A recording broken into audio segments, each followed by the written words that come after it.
Hey everybody, Andre here, and today I want to talk about a general outline that I would follow if I was to teach a class on beginner level music theory fundamentals. Just so that you know where my perspective is coming from, I've been teaching music theory at the college level for 10 years now, and I've taught multiple skill levels, different age ranges, undergraduates, all the way up to the doctoral level.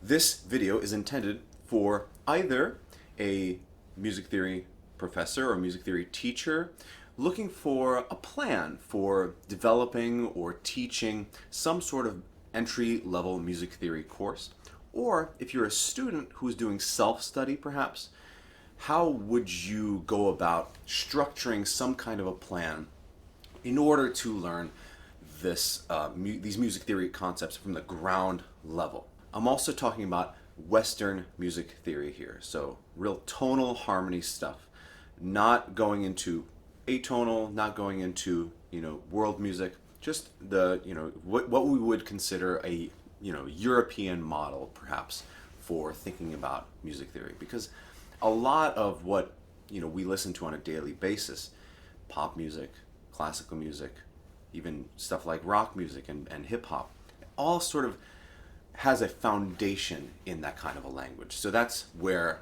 I'm going to frame this outline from. So here we go. How I would start the class is by talking about the essentials of reading music. That is, what are the lines of the staff? What are the spaces of the staff? What is a clef? What are the different clefs? What do they represent? Here is what a pitch is. I teach the piano keyboard because I find that it is one of the easier instruments for, having that connection between what is a pitch and how does it sound, and there's a really easy framework that you can follow. You don't have to be a pianist, but there's a grid of sorts that you can follow. I also teach it from the abstract too, just with letter names. And having those two things side by side, all the letter names and the keys on the piano. All of these things are important to start, I think, because it unlocks another pathway, which is you can go and find resources online. It's really tricky to start learning stuff and have a handicap in that you can't actually read what you're trying to learn. So establishing a baseline of, here is the musical alphabet that we're working with, and here's what that musical alphabet looks like on a paper, can open up a lot of pathways for further study and further success. And I think it's really important to make sure that we don't skip that, because while learning music by ear is totally valid and totally great, and everyone should be doing it, if you're really going to structure a class based on, a class on music theory, and going forward, it's just way easier to have the visual component there for you so that you can also do the oral skills and the oral learning in tandem with that visual stuff. So don't skip the utter basics of here are the lines on a treble clef. Here are the spaces on a treble clef. Here are the lines on a bass clef. Here are the spaces on a bass clef. Here's what they sound like if I play them. What's middle C? What are the different octaves? What is an octave? What is a sharp? What is a flat? What is a natural sign? What's a double sharp? What's a double flat? These things are really important to set the foundation for going next. The second thing that I would do is I would move away from pitch entirely and focus on rhythm. And I spend a long time on rhythm. As the saying goes, the right note at the wrong time is still a wrong note. So it's really important for the students to establish an understanding of what is a beat, what is pulse, how do we organize the beat, how do we organize pulse. What does a time signature mean? What is meter? What are the different kinds of meters out there? So I always start with simple meter because, that is something that I think is readily understandable, like 4/4, 4 beats per measure, 2 beats per measure, 2/4.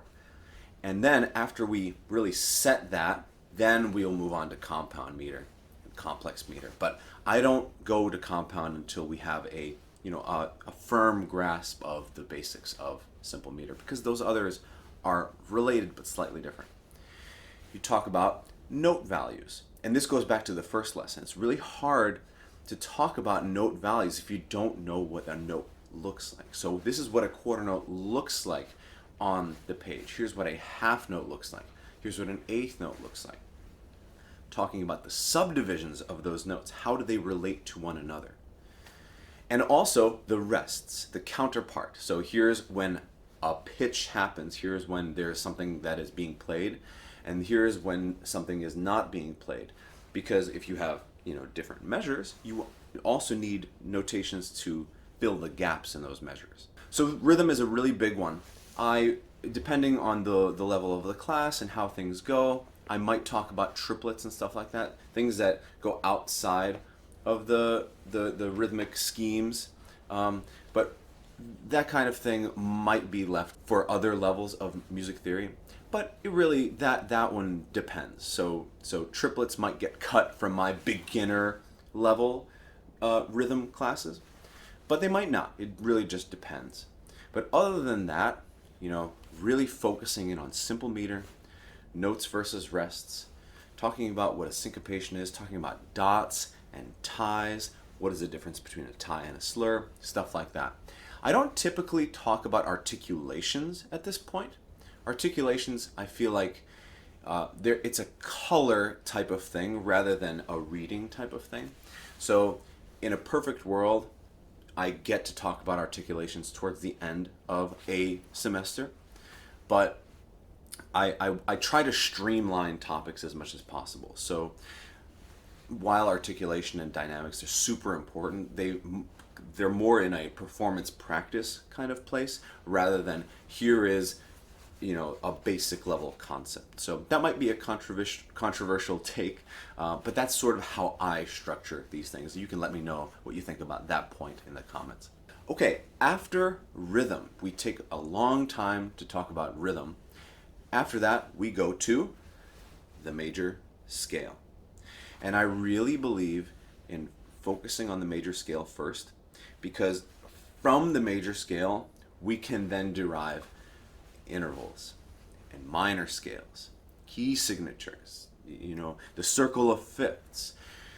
I find that the major scale is something that is reasonably easy to get a grasp on if you frame it in a way that is just first a combination of whole steps and half steps, because in the first section we would have talked about whole steps and half steps. From this note to this note it's two notes apart on a piano, but from this note to this note it's one note apart on a piano. And we also, I didn't mention this, but we would do a chromatic scale in the first section just to see how every note can possibly move to the next one. So for major scales, it's a continuation of the knowledge established in the first part, and just taking it to a way that has a set pattern that we can then move from one note to another. When people start to see that, hey, all I'm doing is taking the same pattern of notes and transposing it to another pitch and just adding a sharp or adding a flat. It's this process that once it's demystified, it actually becomes really readily available. And from there, that foundation lets us build and do other things. I do the major scale first before I do intervals, because from the major scale, we can then extrapolate intervals. Because why is it called the major scale? All of the intervals from the tonic, from the first note to the other notes in the scale, the distance, we measure them either as major intervals or perfect intervals. And that's a question that very often comes up. Why do we have a difference between major, minor, and perfect? It's because the tritone exists, the tritone which evenly divides the octave. Without the tritone, all of these kinds of things wouldn't happen. So I really make sure that the students have a solid understanding of what a major scale sounds like, and then how the minor versions of those intervals, how the augmented, the diminished versions of certain intervals sound in contrast to that established pattern that we set and repeat over and over and over again. A little bit about the overtone series might come into play here depending on the level of the class, just so that they know how the intervals are being structured. You know, the big structural intervals, you know, the octaves, the fifths, and then moving on to the other stuff. But that part of it, I find that the terminology that comes with talking about the overtone series, the harmonic series, can be a little bit challenging for truly beginner level students to discuss. So it just depends on the class level whether I dip into that topic or not. But it's a useful thing to talk about, and it's a useful thing to incorporate in this section of the Music Theory Fundamentals outline. So I mentioned this already, but after the major scales, we then talk about intervals, simple and compound intervals. We also talk about interval inversions and, you know, all the different ways that we can talk about intervals, you know, and how they interact with one another. We then will talk about minor scales and minor keys and how there are multiple versions of a minor scale.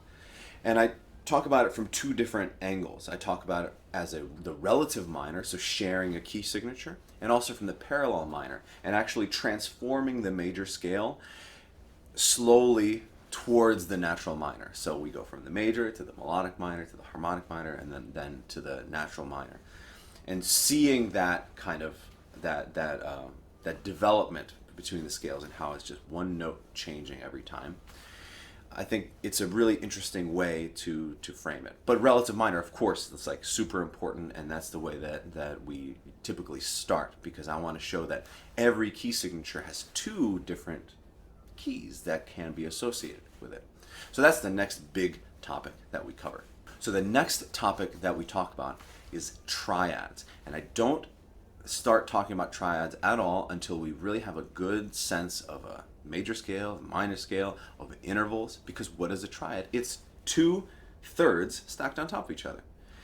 And I don't talk about inversions until we really know the different permutations, you know, major third, major third, major third, minor third, minor third, major third, minor third, minor third. When you frame it that way, you can really see that there's not that many options out there, right?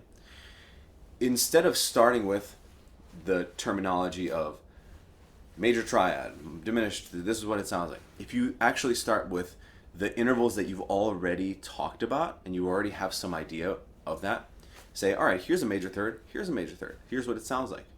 Here's a major third, here's a minor third, here's what it sounds like. And then you add a name on top of that.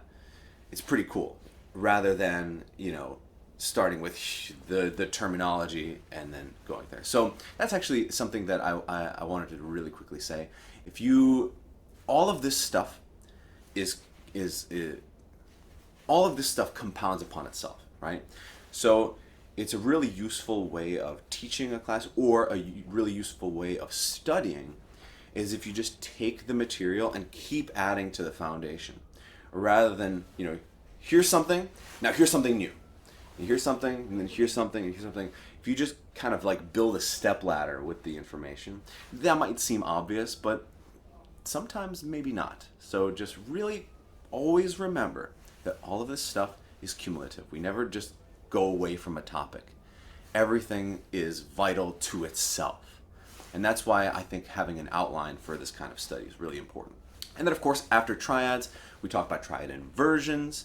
I teach figured bass and lead sheets simultaneously, because many of my students at the college that I teach at, they are both classical people and also they're doing more popular music stuff. So it's really important that they get both approaches in there at an early point, just so that they have the ability, they have the flexibility to read things. It's always, you know, it's always disappointing when people are so good at one thing, but then they can't like take the step of, you know, here's a 5/6 chord, and then but you look at the lead sheet and it's like, what is this? What am I even looking at?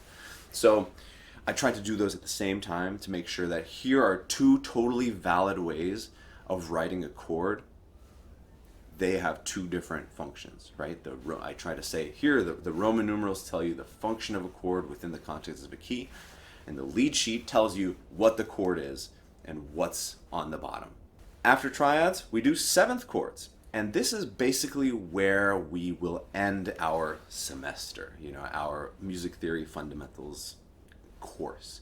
This is typically, in a 16-week class, this is what we end up having time for. Because the next level up, at least where I teach, is to go into more part writing stuff. And that's a different skill set that requires you to have those fundamentals already kind of solid. But, everything until seventh chords, and then its inversions, that is really, I think of it as the musical alphabet. You're learning words, you're learning grammar. And then when you get to the next stage, which is part writing and stuff like that, then you're starting to put together sentences. You're starting to put together paragraphs. That's basically where I would finish the class, with seventh chords and the different inversions that come with them. So there you go. To recap, an outline for a beginner level music theory fundamentals class that I would try to do over a 16-week period, both as a teacher and perhaps someone trying to do self-study. I'll start with the basics of reading music. Here is what a pitch looks like on a 5-line staff with treble clef, with bass clef. If you're being brave, try the C clefs. Then I would go to rhythm and all the different things that come with rhythm, simple time, compound time, even a little bit of complex if you're feeling brave. Then going to the major scale, intervals, minor scales, all of the circle of fifths stuff that comes with it. Then triads, the inversions of those triads, and then seventh chords and the inversions of those seventh chords. If you do all that, you're going to have a really strong foundation for moving to the next part, which is part writing and analysis. And over the course of the semester, not only are we reading things and trying to play them and trying to sing them and trying to hear them, we're listening to musical examples that can highlight certain topics. That might be challenging when it comes to this really beginner level stuff, because how do you find an example of a whole step when it's literally everywhere? So you have to be creative, and you have to pick your examples that show what I think is multiple avenues of examples. Here's a song that has some compound meter, but it also uses a minor scale. And here's a prominent use of a perfect fifth in it. So you have, here's one example that covers multiple different things. And I typically save those kinds of examples, those kinds of things, to the back half of the semester, because I don't want to overwhelm people, because truly there is something about this stuff that if you're not used to reading music, especially if you're starting your reading music journey at an older age, it can be a little difficult. It can be intimidating. So it's really important to have a streamlined approach and not do too much all at once, and not start with the complicated stuff. It's a frequent thing that I see, especially when people comment on my videos, yeah, I'm trying to learn all my modes, but they haven't even mastered the major scale yet. So it's like we're missing some essential components to things. So that is how I would structure a beginner level music theory class. If this was useful for you, if you learned something from this video, if you disagree with something in this video, I'd love to hear from you in the comments below. If you'd like to see more content from this channel like this, you can hit that subscribe button, you can like the video. I've got a ton of music theory content, I've got a ton of music composition content, and you can check out my shorts where I do daily uploads of different music theory and music composition topics.